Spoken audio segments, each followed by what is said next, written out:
मैं बहुत बड़ी उलझन में हूँ। सच कहूँ तो मुझे अपने आप से डर लगने लगा है। खैरियत, अचानक इतनी परेशान क्यों हो गई हो सना? कोई खास वजह? हाँ, मैंने अभी सोशल मीडिया पर एक बात सुनी।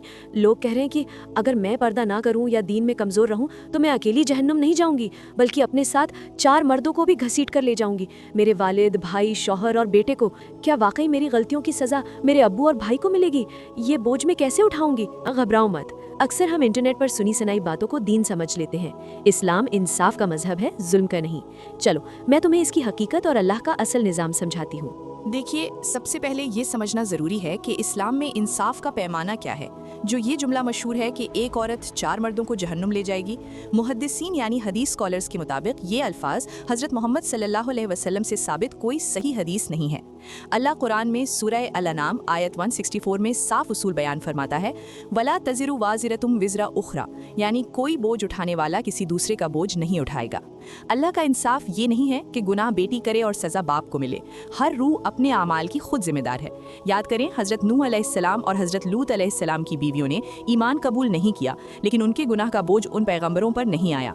हाँ, लेकिन एक बात समझना बहुत ज़रूरी है, मर्दों की जिम्मेदारी निगरानी यानी गार्डियनशिप की है। अगर एक बाप, भाई या शौहर अपने घर की औरतों को दीन नहीं सिखाता, उन्हें बुराई से नहीं रोकता और उनकी बेहयाई पर खामोश रहता है, तो वो शख्स दय्यूस कहलाता है। और हदीस में आता है कि दय्यूस जन्नत में दाखिल नहीं होगा। तो मसला ये है, मर्दों से सवाल उनकी कोशिश और तरबियत मतलब एफर्ट का होगा, और औरत से सवाल उसके अमल का होगा।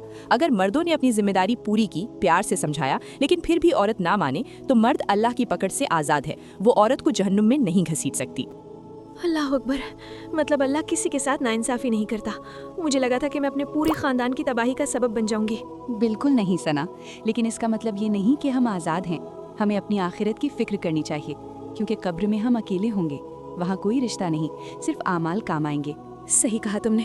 मैं आज से ही अपनी इस्लाह करूंगी, किसी और के डर से नहीं, बल्कि अल्लाह की मोहब्बत में। बेशक, अगर आपको लगता है कि ये गलतफहमी दूर होनी चाहिए तो कमेंट सेक्शन में सुभान अल्लाह ज़रूर लिखें।